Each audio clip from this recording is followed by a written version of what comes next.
Oh. That's all. Finish. Let's go party. I don't have sound. Good afternoon, everybody. Thank you for I don't have coming sound. here. No, I'll just talk. yeah. Yeah. I think it's okay. Good afternoon, everybody. Thank you for coming here. I'm very excited to organize this panel, basically. My name is Raby. I'm a PhD candidate in Delft University of Technology, Faculty of Architecture, and I'm also the partner of Rotterdam Istanbul-based office, LCC. This year we are curating an exhibition in, which is going to be in display in Studio X Istanbul in March, which is about, which is on architecture of peace, refugees, a vocabulary of hospitality. And basically, we took the chance, the opportunity in the biennial to bring up really nice people working on similar topics to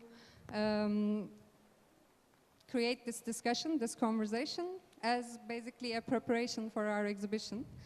So thank you to the biennial for taking this panel, this discussion in the program of the biennial. And thank you for everyone who accepted to take part in the discussion. The first time I started to pay attention to the word drone was when listening to the US officials justifying the drone strikes with the word imminent threat. So what does imminent threat mean? How do you know when a threat is imminent? And how do people actually respond to this? What does it mean? Do they withdraw, or how do they cope with it? How do they cope with this idea? I remember this Afghani boy saying that he doesn't like bright sky because in the cloudy sky he can actually see the drones better. And then when I heard about drones delivering pizza, I was a bit skeptical, like if a device designed for surveillance can actually be friendly to us. This feeling of security and safety is not only threatened by drones, that is maybe the ultimate insecurity, but which is for war situation in military zones, but actually it is very much in our daily life also. Like the idea of national security or the concept of a shopping mall is actually, to me, included also in this, in the whole notion. So, yeah, or the tear gas drone designed by the Turkish police to attack the protesters is a very creative application of drones. Or yeah, the shopping mall or the idea of national security. So, we want to, yeah, open up the topic of retreat, which is actually basically a contribution of Etel Baronopol, Malkit Shoshan, and Marina Otero to Istanbul Design Biennial in 2004, and we actually basically want a response first from 3 other contributions to the biennial by Tim Parsons and Jessica Charlesworth, by Timothy Moore, and by Yelta Köm, Architecture for All.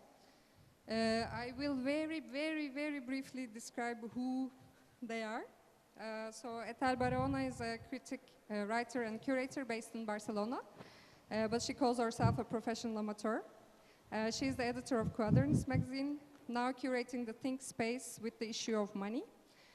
Co-founder of DPR Barcelona, which is an architectural research practice based in Barcelona, and she was actually the associate curator of the first Istanbul Design Biennial. Malkit Shoshan is the founder and director of architecture think tank FAST, based in Amsterdam. She's a PhD candidate in Delft University of Technology and a research fellow at the Nieuwe Institute. Her work explores and highlights the relationship between architecture, politics, and human rights. She had her last book recently published called Village. Marina Otero is an architect, curator, and writer based in New York. She is the director of Global Network Programming at Studio X, an adjunct professor at RISAP Columbia University, and PhD candidate at ESTAM Madrid. She writes for El País, and her recent collaboration, Promiscuous Encounters, was published this year. Yalta Köm is an architect based in Istanbul and Frankfurt. He is partner in Kültür Studio, founder of Architecture for All.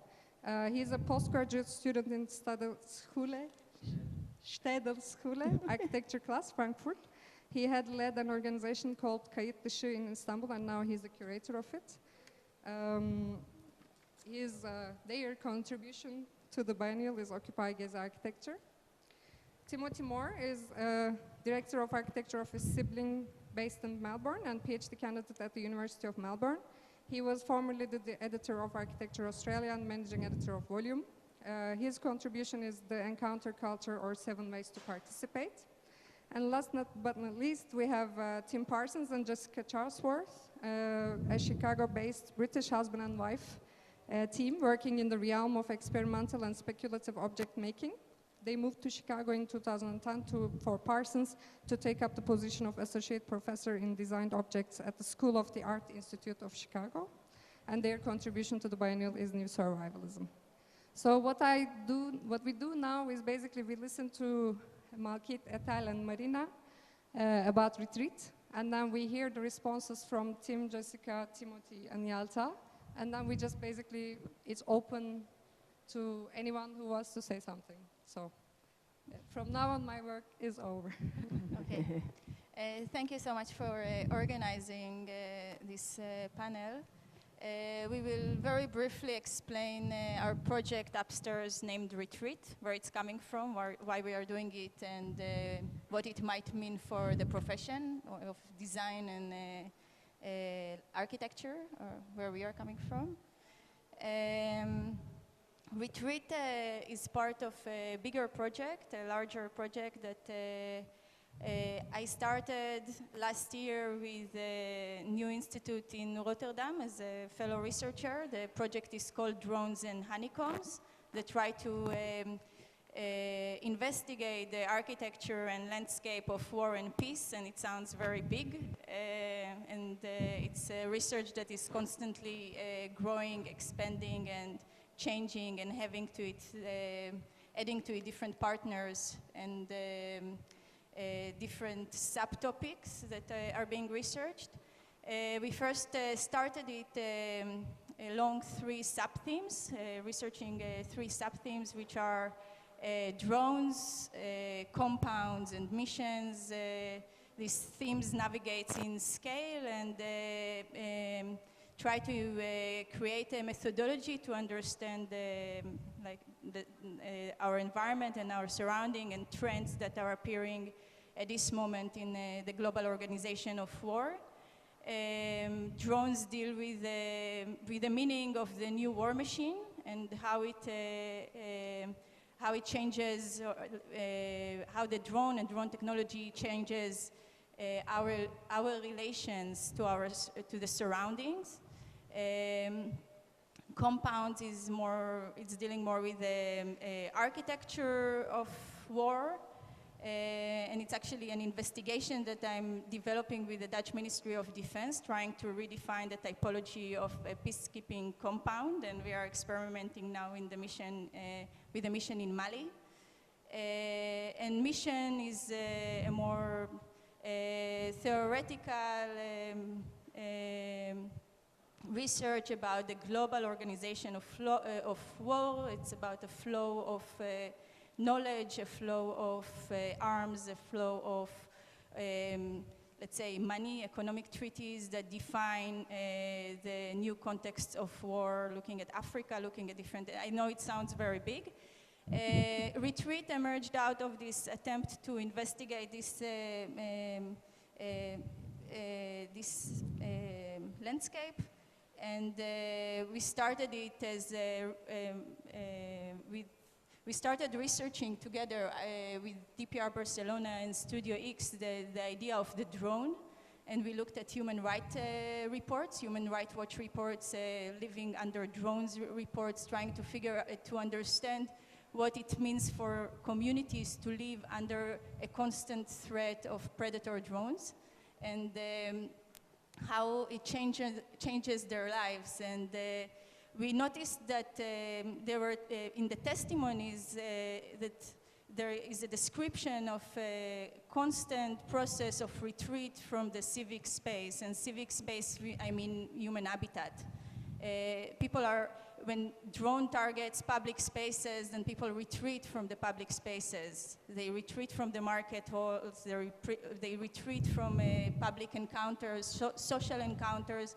When drone target weddings or funeral, people start abandoning their the cultural, let's say, ceremonies, festivities, and they shutting themselves down from their environment. When drones start targeting homes, then there is no place to retreat anymore, and they start looking for alternative way of living.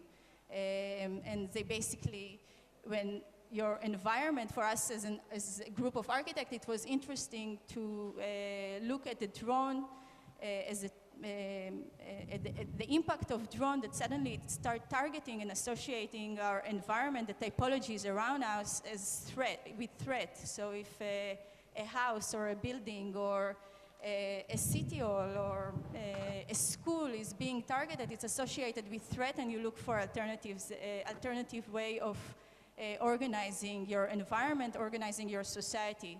So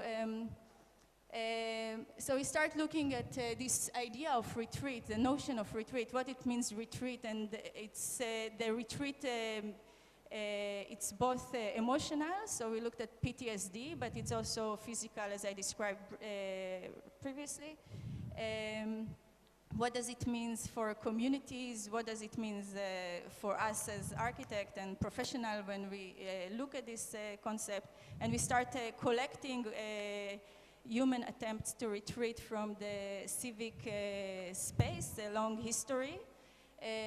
In many times it was associated with global crises. For instance, we found examples of withdrawal of communities along world wars, before and after world wars. Groups like Monte Verita or groups like the Wandering Birds in Germany, they just left civilization and tried to find in nature, mostly in nature, a different way of living, and try to create different type of systems around them that can support their livelihood. And with the lexicon, we show a series of examples of how we can, how people try to retreat, and we pose a question about how we as architects can, or designers can introduce or react to this. Can we invent new ways of designing our environment to bring back the notion, we say a house is a sort of a shelter. You have a roof above your head, so you are secure, you can feel safe. But when everything is rendered transparent through sensors, etc., and we are all exposed, what does it mean? Can we engage as professionals and to create different type of materials, for example, that bring back this notion of safety and security and privacy back to our lives? And I would like now to end it here and give the words to Marina and Ethel to continue. Yeah, does it work? Yeah. So, well, Malkit has explained more of what the project is about, how it started. So the idea of retreat, but I want to say 3 points. Retreat from what? We are speaking about drones and mass surveillance. Of course, drones and mass surveillance encapsulate of this narrative of war on terrorism and this unbounded global armed conflict.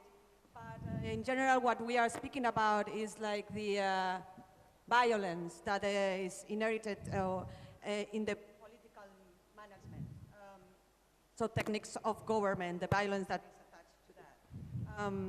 And the capacity to shift from the care to the humans and their settlements. Technology. So the capacity to shift from the care to humans and the settlements to the destruction. So this kind of paradigm.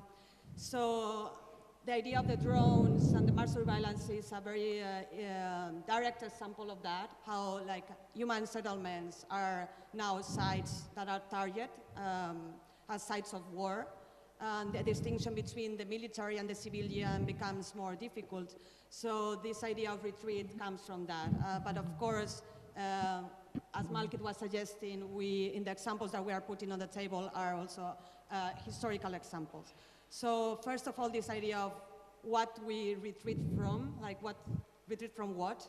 And the second will be using this idea of counterinsurgency or counterterrorism, as we are trying, the systems of counterterrorism are targeting the human settlements, so the habitat of the terrorists, and also all the elements that support their life.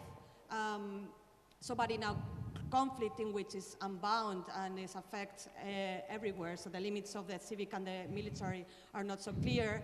Who is the insurgent or who is the terrorist? So potentially all of us, right? So we are taking Agamben as a point of departure, as well as a theoretical framework to understand this space, that indeterminate space between legal and illegal, war and peace, and civic and military, etc.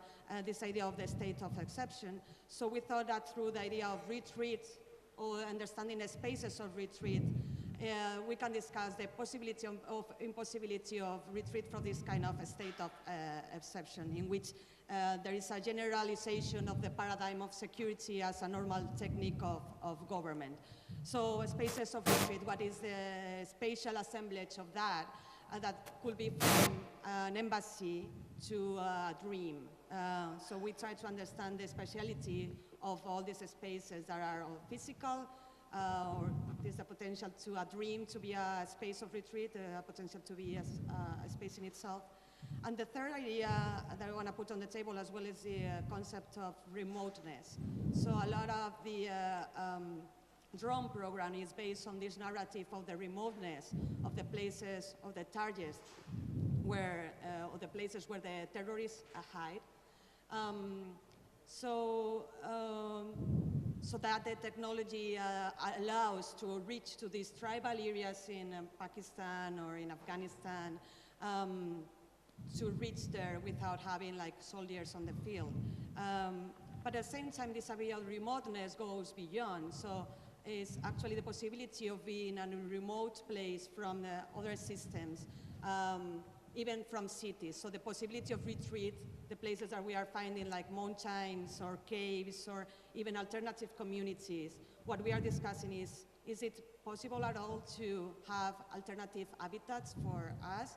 And also trying to unpack the narrative that goes with the idea of cities, smart cities, and try to understand as well what it means in terms of population control, control of bodies, surveillance, etc., what the cities allows, also the political systems of power to control population and to maybe challenge alternative ways of inhabitation. Yeah, great. I think if it works, hello? Don't know. It works? No? Yeah? No? Okay. It works? I can use this. Yeah? Make it easier. Yeah. Well, I will briefly explain now you know about the theoretical framework of the research. So why we decide to transform all the research into a lexicon? Because the context is so wide. The notion of retreat has a historical background, and as well very different motivations. You can retreat from your own family if you are tired sometimes, and you can retreat from a drone. So we thought that the idea of the lexicon is a good way to contextualize and to separate all the terms. And as well, we have used different sources. At the first moment, as it was it is a very serious research. We have started looking only in books, in academic journals, but we decided to expand the research into also more popular sources as films and fiction and non-fiction books, because we think that it's super important if we are trying to understand retreat from what, as Marina was saying. We need to know the context and all the different needs of retreat that the human being has had in the years, and try to understand if we decide to retreat for something, how we can do it in the future. That it links with the topic of the Biennale as well. So the concept of the lexicon, it's based on this notion, and also because it's a topic that we think it's at least for now, it's a never-ending topic, because you are retreating from a kind of drone, and you can design a proper shelter that will not allow the targeting to come in, but then in 2 months we will have a new technology, so maybe this shelter is not useful. So if we decide to do it as an open research and as an open lexicon, we can keep the research ongoing and also receive contributions, as we intend to do now with this open conversation, and not only research, but be learning at the same time. We can share our research and also keep enriching our knowledge.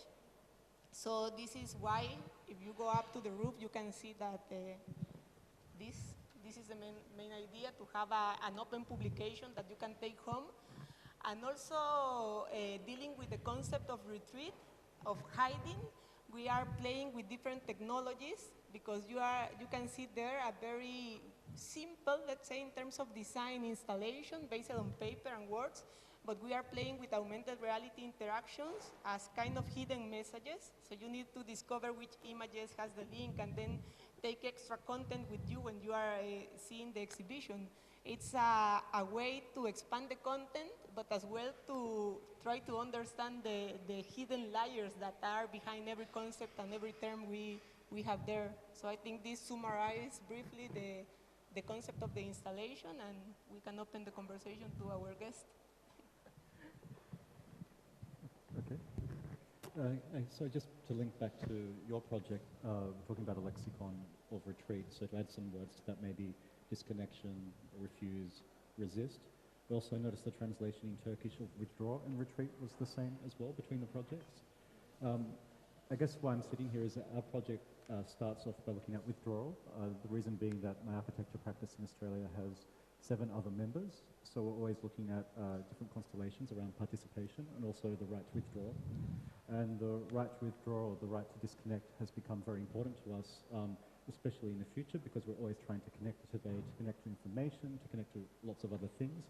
We think the right to disconnection as an individual is quite important in the future.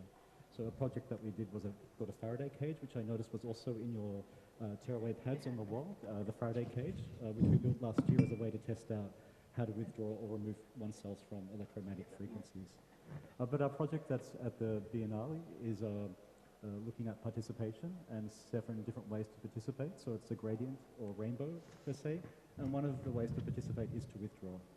And the way that we look at withdrawal is using an example of the counterculture in the 60s, like up on your wall as well, use Drop City as an example, to withdraw, to reimagine, other ways of living, alternative lifestyles, I guess, for the individual to find a place for themselves. But within our project, we had 7 ways to participate, so over-participate, to authorize participation, and we didn't want to put one strategy forward, like to say withdraw is the right way to go, or to over-participate is the right way to go. And I guess to open up the conversation a bit more, the reason that why we didn't choose one strategy over another was we believe in, I guess, a multitude of ways to move forward. And it actually came from a conversation with Meredith, one of the curators here, a Skype conversation about the project and how to adapt it to the biennial today. And earlier this year, I was working in an activist group, and we were looking at ways to boycott the Sydney Art Biennale because it was sponsored by a company that was providing detention for refugees in Australia. So in one of these meetings, the activists were saying of different ways that you could withdraw money, through disinvestment, or should we write a letter, should we protest, or do interventions. Some artists withdrew, a Turkish artist withdrew from the biennial as well. And what one of the activists said to me, he goes, I have a particular way of working, but I think it's important that we try all these different strategies at once, because if we try all these different strategies and overlay them, we can then push through to something else altogether as well. So for me, withdrawal is important, but there are 7 different ways forward. working. Yeah. So.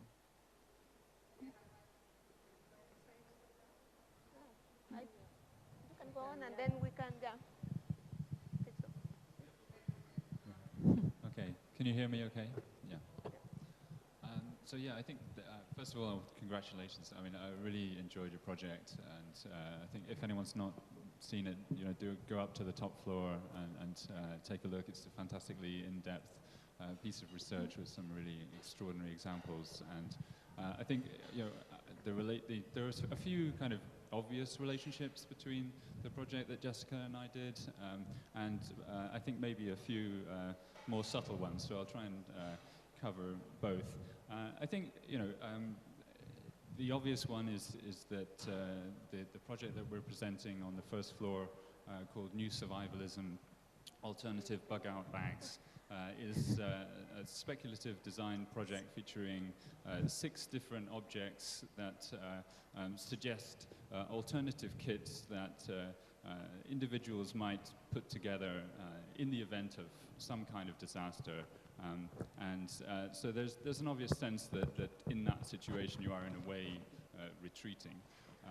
But there were a few things that we were keen to do with that project that tried to sort of reframe what that might mean. And I think that's one of the things I noticed particularly in your project, in this use of the word retreat, and that you are, it seems to me, very much trying to avoid it being a solely negative connotation, and a lot of the things that you do are trying to get us to think how there can be positives coming out of the notion of retreat. So I think that in our project, it kind of came out of our frustration with the idea of survivalist culture. I mean, we're from the UK, but we've just moved to the US 4 years ago. And one of the most kind of, I guess, worrying things, obviously, when you move to America is the prevalence of gun culture. But then I think as part of that, there is this extraordinary community of survivalists who are very keen on, being ultimately prepared, for any kind of disaster, and to what seems to us to be a sort of paranoid extent. But of course, there are many parts of the US where disaster is, a very real everyday potential. I mean, I saw a map. We're living in Chicago, and it's actually one of the few areas of the United States that is not under impending threat of a tornado or an earthquake or what have you. I think that it's kind of, in a way, easy for us to think, well, why are these people so utterly obsessed with having a survival kit and having a bunker in their house? And it's often because really, it could happen tomorrow that your house could be wiped out by a tornado. So I don't take it lightly, but I do think that there's when we looked at this idea of survival kits, we were kind of disturbed to see that they were really all the same, and that the basic survival kit was a sort of typology that suggested a kind of non-progressive shrinking into somewhere in the woods where you'd have a stockpile of food and water and weapons and things like that. And it felt to us like it was a typology that was really ripe for exploring. And I think the relationship with the Biennale in particular was that we saw it as a mini manifesto. So the idea of thinking about your own survival kit as being, something that in a given situation, as well as having those basic things, what else would you take? And how does that reflect your own interests, your own goals, your own view on society? So in that sense, each of the projects that we have made tries to respond to some of our particular research interests through the idea of a fictional protagonist, and each of those protagonists has a very different idea about what they need.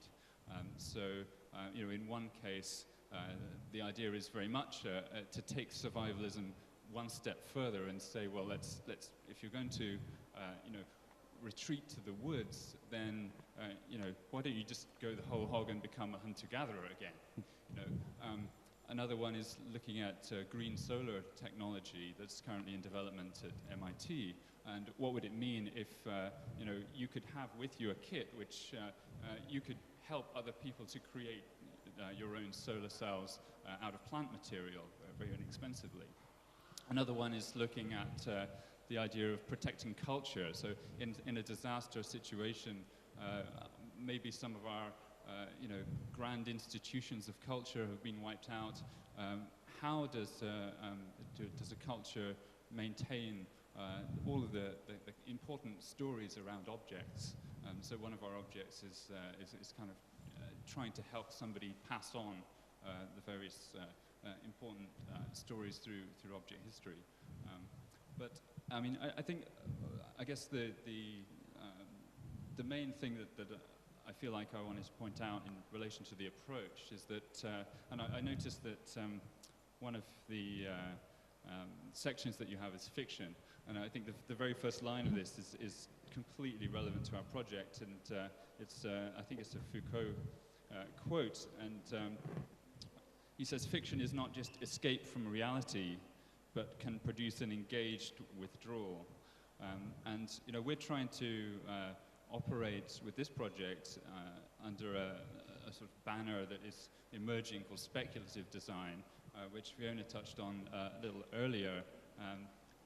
A simple way of describing it might be that it's designed primarily to be consumed with the mind and not the wallet. And in that you're really supposed to be taking in these objects and seeing what relevance they might have, and not necessarily thinking about buying them and putting them in your house. But I think, you know, for us, this idea of design fictions is very, very important. And you know, each of our pieces have a story next to it, and it's really both a combination of the object and the story that we hope, you know, transports you into this space where you can really reconsider what retreat might mean. So, Jess, do you want to add anything to that? Sorry, I've gone on rather a long time. No, I think you said everything I was thinking. Yes, carry on. Okay. That's it.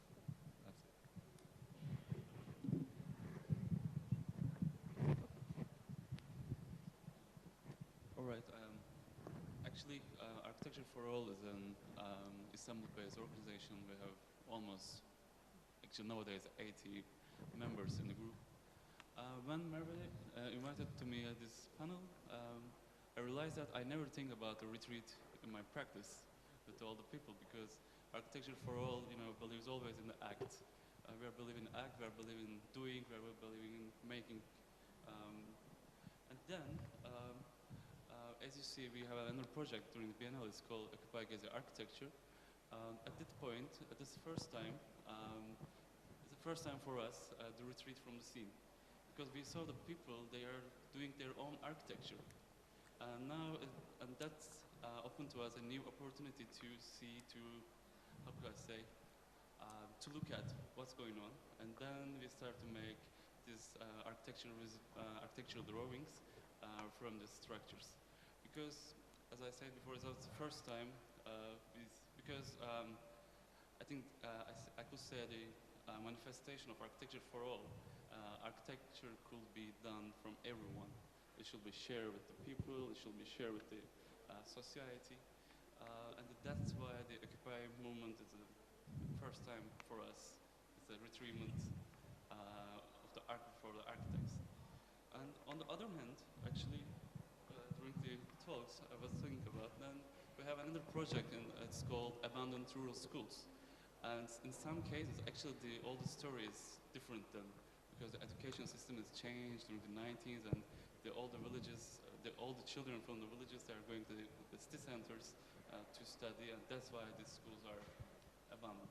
But in some cases, for example, in Eastern Anatolia, we are working in some villages, and there are some people, there are some people groups, there are some societies, they have to retreat from their villages. And nowadays, these villages are going to, people came back, people are coming back, and nowadays they want to renovate and they want to put put a new function on that.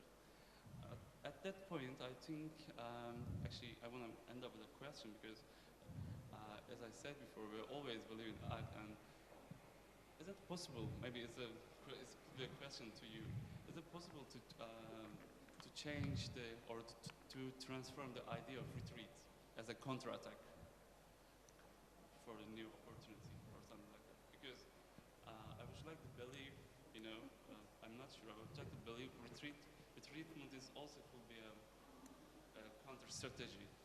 Yeah. I think the basic idea of retreat is to challenge the system, is to challenge what we have around us and to highlight a need for change or a need to find alternatives or a need to create a different environment, because what we have around us many times doesn't work, either because it serves the elite and it doesn't, like when you talk about Occupy, or the same with the education system, the same with housing. So you see that slowly all the system around us are collapsing. And we cannot do much, but we can highlight it, and we can ask the question, can we change it? And I think with retreat, we mainly pose a question and try to open up different discussions about how we can engage in a different way with all sorts of problems. About the disaster scenario and the toolkits, I think it's, I think, where is Gili? There was, yesterday I received, someone was taking out paper from the lexicon, and he said, oh wow, it's so melancholic. And when we did it, I didn't think we had the idea of having this really dark, creating this dark scenario of, but one of the, I think the first word is this Anthropocene. It's like we are going toward an age of the disappearance of humans from the face of the earth. And this type of terms and this type of notions with global warming, with all kinds of disaster scenarios, make the need to create this type of kit, or to deal with with the end or with possibilities of withdrawing or escaping, and not engaging with them, but giving alternatives or opening up the opportunities. And I think it's all very relevant discussions for the era that we are living in, not just natural disaster, but also economic disasters, etc. So, yeah, actually, Yata basically stole my first question. I was going to ask the same thing. To say to Jelta. You want this? But also Okay, looking hello? at we are trying to look at the refugees in Istanbul, and one very beautiful example is the African Refugee League in Fatih, which basically shows shows solidarity in a stadium. So there it really becomes this coping strategy, and rejecting or going against it or changing it, fighting with it. In that sense, another keyword in your work, Timothy, is autonomy, for instance, or beautiful the insurance policy of your dreams in the survival kit. Those are kind of the further thoughts of how would be the coping scenario. Yeah, I know it's interesting you're talking about the positive and negative of withdrawal, and I mean I like withdrawal as a strategy, but I also get frightened when we talk about withdrawal or withdrawal of the state or how much government we need. So when we talk about withdrawing as a strategy, there's also the danger of forming our own archipelagos or communes, or the switch side as well, I think, which is a dangerous game as well. So withdrawal is, in a kind of a wealthy economy, to me, is frightening when I think of withdrawal of state. Is civic life just private individuals, or does it involve the government as well? Yeah, no, I think that's the tension of the idea of retreat, that has always been connected to this idea of conservative somehow, like individual pursuit of liberty or freedom, and not engagement in community. But that's why we are always in the lexicon going back and forth with the possibilities of retreat and the different implications that it might have, like politically. From Thoreau's like Walden on Life in the Woods to other strategies of retreat that we understand them as political acts. So we have in the lexicon things like stickers. So building the lexicon, at least me, I was also kind of changing the way in which I engage day-to-day life to these questions. So now in my computer I have a sticker covering the camera.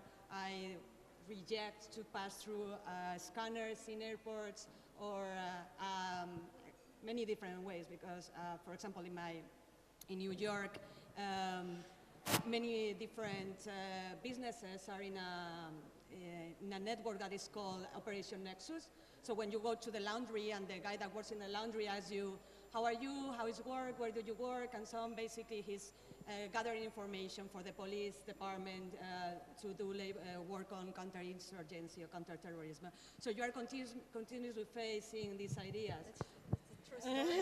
So it's quite interesting the way in which also through design, like as a sticker, you kind of challenge this idea of the camera of the computer being hacked to other ways of retreat that are political engagements, and also the idea of challenging this more conservative idea of withdrawal from the political scene and go to the woods to start something completely new.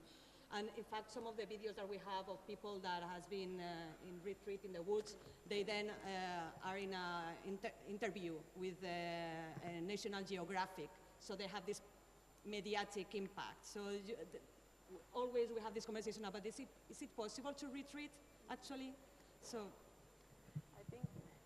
I think that contradiction is the most basic part of the lexicon, by the way. And as Yelta was asking if there are ways of change, the concept of retreat, I think, coincidentally, we have this term here. And normcore, it means to retreat by being similar to the rest of the community. So instead of hiding yourself, you just become one more, so you are not a target or you don't have differences from the rest. So I think this tension between all the contradictions inside, as Marina was saying, it's one of the most important parts of the lexicon too, because contradictions make you think and try to discover new solutions and new ways. So we love to play with this, go and come back and go. Maybe the public, the audience, can say something. I can bring the microphone too. Hi, thanks. I was just going to make a point about this question of who's the surveiller and who's being surveilled. Of course, the example of drones suggests a kind of, a government or a position of power or authority who has the technology and the means and is somehow more powerful. There's Nathan Jurgensen, who writes about the internet, is quite good on this, I think, where he talks about this culture of likes and of faves and of stars and not starring is equally a form of social control, in that it changes our behavior. So we're somehow training each other to be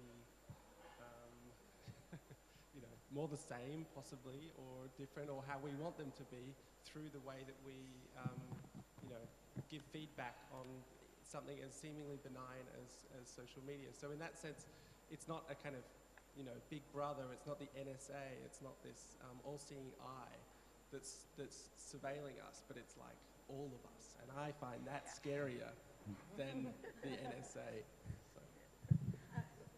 There was like an article, because they are translating.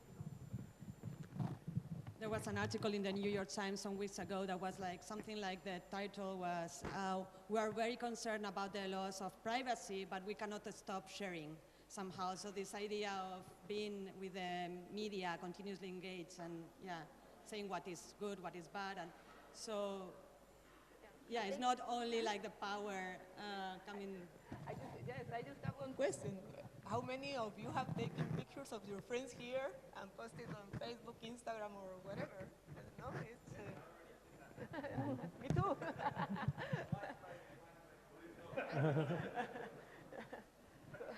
I would just like to add something, just two references that we used in the lexicon.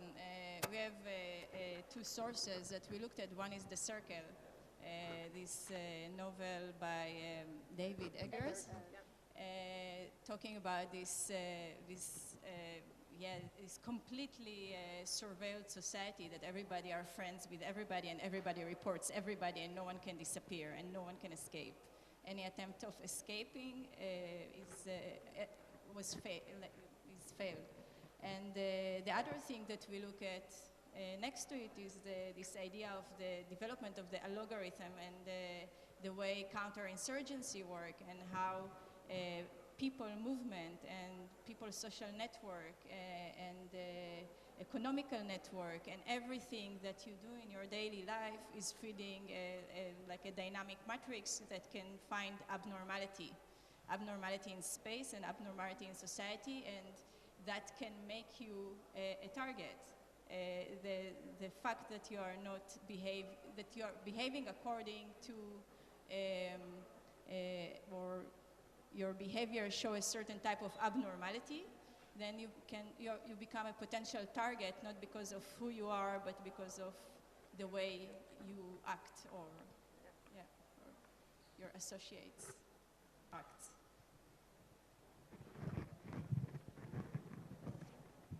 This is a question for you guys.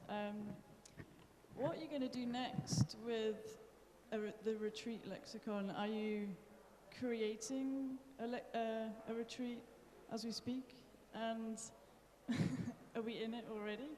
But I was interested in how are you applying this collection of definitions and lexicons in such a way? Are you wanting to manifest it in something that you can then reflect on, or is it something that's all feeding all the time into each of your projects? I know you're all doing different types of work, but yeah.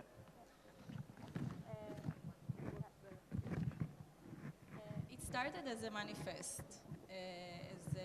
The departure point was to raise questions and to show a certain type of condition that we find interesting or a question.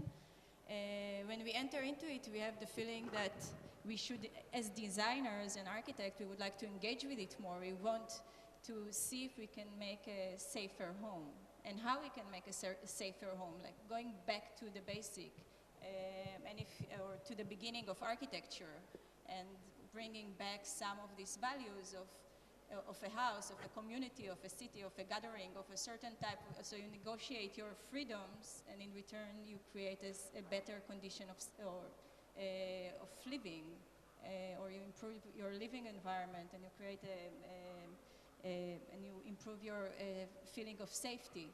And so how we can go back to these basic values of what architecture is, coming from this question, and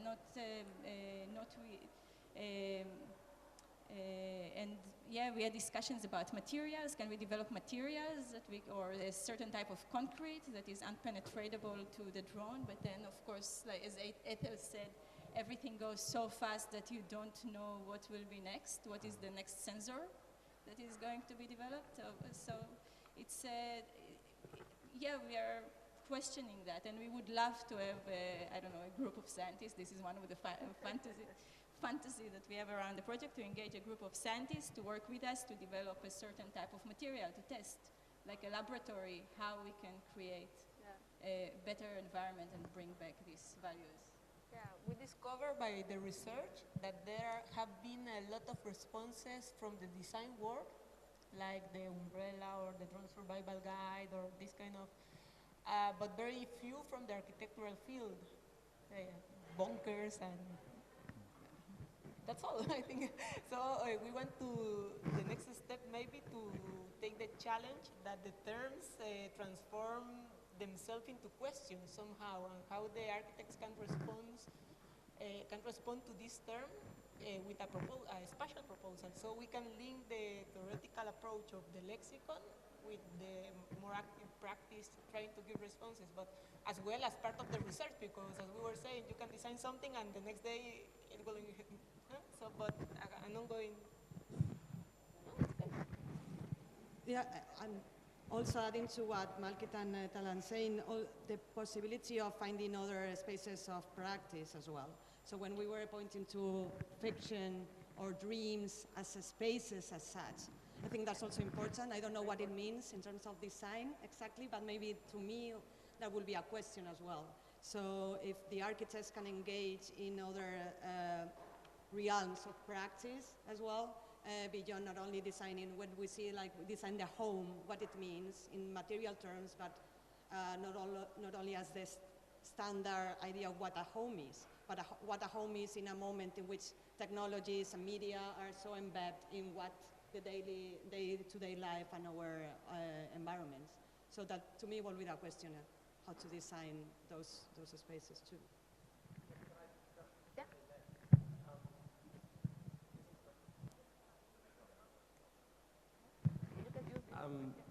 This question of design, I think, is really interesting. There's a show on at the moment at the V&A. I didn't work on it, but it's there, called Disobedient Objects, which is a kind of collection of folk art from political protest, non-violent protest largely. And the interesting thing from a design perspective is that most of these objects are trying to win the battle of optics, so of how the protest is perceived by the media or how it looks when it's reprinted in the paper. So you end up with these kinds of things like inflatable cobblestones, which create a sort of beach party between the protesters and the police when they bounce them back, or a book block, so a kind of riot shield that is actually the cover of a book. So if you make it George Orwell and the police hits it with a baton, it kind of looks bad for the police, because they look really cruel. And then the public sides with the protesters, and then you win in the end. So I like this idea that in this folding, defining the architecture of retreat, that it could not only have a technical aspect, a kind of functional resistance to these types of sensors to conceal people, but it could also operate in a kind of symbolic way to try and allow or encourage people to sympathize with the cause and therefore challenge the surveillance through optics. Yeah, I think yes, you made me. Hola? No, you just remind me one of other of the terms that we have, that it's reflection, because we use the image of the protest in Ukraine when the protesters have mirrors, and so the police can look to themselves, because it's a way to take this political attitude, but at the same time a mirror is an object to retreat, because if you put it here, the drone cannot see you. So it has this double value. So I think this is part of the richness of the lexicon, that it can, one term can have several interpretations, and it's just a comment linked to the bookshelf. This works. For me, it's also a comment, because I love the idea of these alternative spaces that you're mentioning, because I'm Iranian and I happened to spend all my childhood during the Iran and Iraq war. And we used to live in this high-rise building that the parking lot was the place that we were having birthday parties, and we were like escaping from the alarms when the planes of the Iraqis, they wanted to bombard the city. So it was not drones by that time, but the alarm was the drone for us. And for me now, when I recall those spaces that I experienced as a child, is full of fiction and dream. Like when I saw the movie you put on when the girl is going to the drawer, it was really me, like remembering all these spaces as a child to experience in the parking lots. And for a while the school was closed, so all the children of the building, Our parents, they put the TV in the basement, and every hour it was a course from the first graders, second grade. So it was, I really suggest to map or find a way to show these interiors of the alternative spaces, because for now it's really emotional for me at the same time, because I'm remembering all those moments, and that's the fiction. I would like to say something about it because it reminds me also my childhood in Israel. I mean, we all have shelters under the house or along the, and also actually I think we use the term, we use the Israeli shelter as one of the references. And it's interesting, the interior of these places, because in time of war, then they are essential, but in time of peace, or when it's quiet, then they are spaces of retreat, because we used to do their parties, we used to smoke weed there, we used to escape our parents, you know, and go to, and so the shelter became like an alternative gathering space for teenagers and adolescents. And I think another important point in this part of the conversation is to define the limits of what is fiction, for example, because I was thinking on the case of the bunkers in Albania, that there are one bunker for every 4 persons expecting a war that never came. So when you read about this story, it's like a fictional story, but it was real. So trying to research on these limits that are so diffuse, I think it's a part of the emotional motivation of the retreat as well, because it's not only an academic and serious research. What has motivated us is that it has also links with every single human being, because everyone has the need to retreat for something, for war, for your parents, for your children when they are crying a lot. So I think this emotional part will not be dismissed of the research, because it's very important as well. I would like to add just one thing. Like, just from the side following the conversation, retreat is everything, but at this moment it's just a way to open up a conversation. And I think that if we go back to one of the previous questions of how we are going to follow up on it in the future, I think we are going to keep up the conversation going, but at the same time narrow it down to a couple of more concrete researches of what retreat can be and what a space of retreat can be in a more concrete way. This marks the end of this conversation. It's a nice closing line, so that it's not necessary to say anything further than that. Thank you very much again for everyone coming, talking, taking part. It's over.